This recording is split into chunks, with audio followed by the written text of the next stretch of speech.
हाँ जी, अब हम संगठन प्रक्रिया के हर स्टेप को डिटेल में डिस्कस करेंगे। संगठन प्रक्रिया में 4 स्टेप्स हैं। कितने स्टेप्स हैं? 4 स्टेप्स हैं। सबसे पहला है कार्य की पहचान और विभाजन। कार्य की पहचान करने का मतलब है यह पता लगाना कि हमें क्या क्या काम करने हैं ऑर्गेनाइजिंग में। अगर आपको याद हो तो हमने नियोजन में ये काम पहले कर लिया है। और उसका विभाजन यानी कि बड़ा काम है, जैसे कि अगर हमने कहा लाइब्रेरी की अलमीराज क्लीन होनी है तो उसका विभाजन किया गया कि 10 अलमीराज क्लीन होनी है, अलमीराज की अलग अलग शेल्फ क्लीन होनी, तो अलग अलग छोटे छोटे टुकड़ों में उसको विभाजित करना। तो काम को पहचानना और काम का विभाजन करना। काम का विभाजन करने से देखिए क्या फ़ायदा होता है। एक तो किसी भी कार्य की पुनरावृत्ति नहीं होती है। कार्य की पुनरावृत्ति होने का मतलब है एक ही काम बार बार नहीं होता है। अगर हम एक ही काम को बार बार करते हैं तो उससे एक तो हमारे रिसोर्सेज वेस्ट होते हैं, टाइम वेस्ट होता है और हमें कुछ हासिल भी नहीं होता।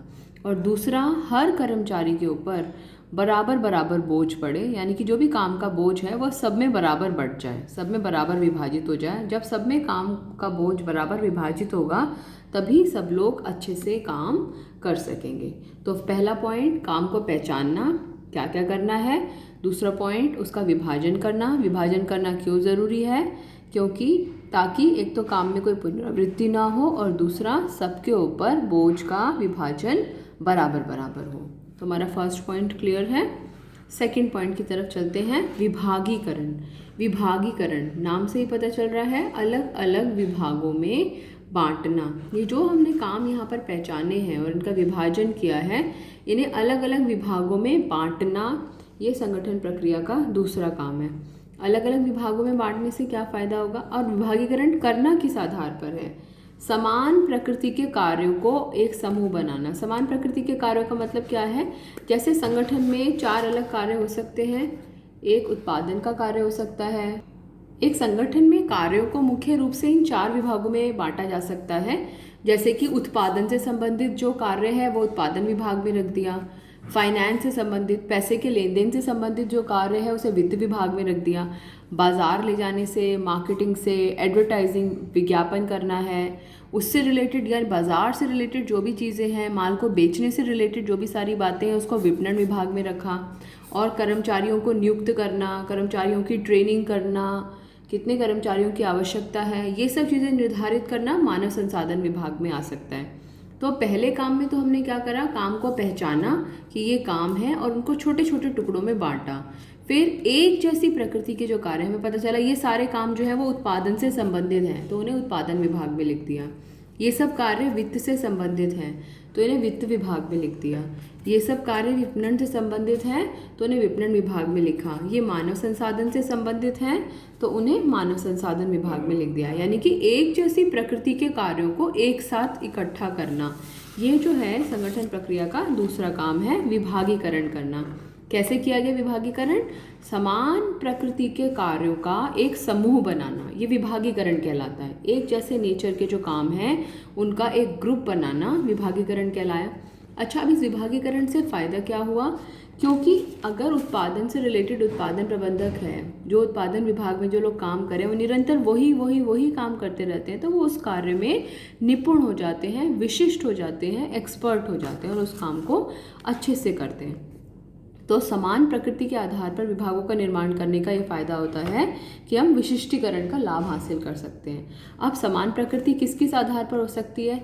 समान प्रकृति क्षेत्र के आधार पर हो सकती है। क्षेत्र से मतलब क्या है? जैसे कि north zone, east zone, south zone, west zone. अगर कोई नॉर्थ जोन में ही काम कर रहा है या सेंट्रल में या दरियागंज के इलाके में ही कोई माल बेच रहा है तो वहाँ पर वो सारे कस्टमर्स को बहुत अच्छे से जानता होगा।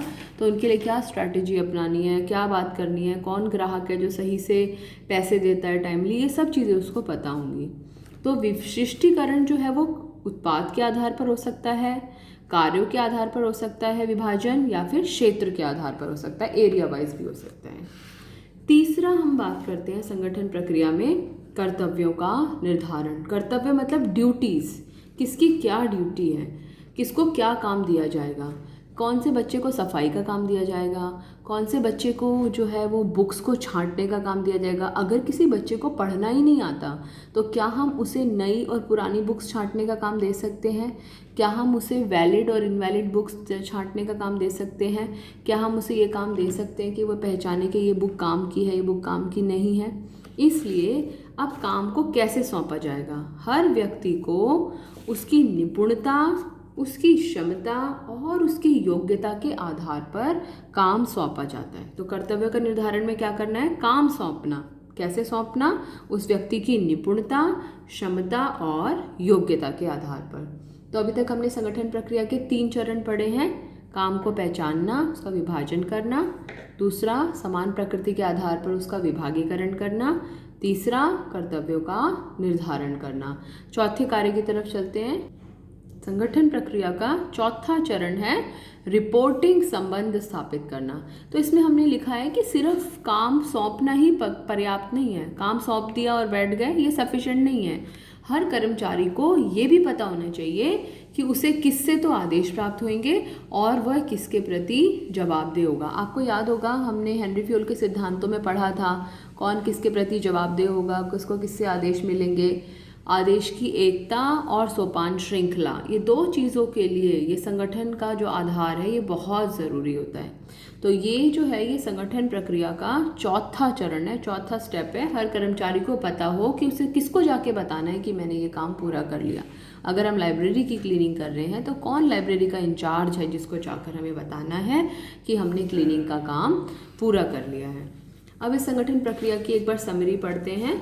4 चरण, कितने चरण है संगठन प्रक्रिया में? 4। सबसे पहले काम को पहचानना, क्या करना है और उसको छोटे छोटे टुकड़ों में बांटना। दूसरा उसको विभागीकरण, विभागीकरण का मतलब एक जैसी प्रकृति के कार्यों को एक साथ रखना। तीसरा कर्तव्यों का निर्धारण करना, और कर्तव्य का निर्धारण कैसे करेंगे? उस व्यक्ति की योग्यता, निपुणता और क्षमता के आधार पर। एक कमज़ोर आदमी को वजन उठाने का काम नहीं दे सकते, तो 2 चक्कर काट के गिर जाएगा, बेहोश हो जाएगा।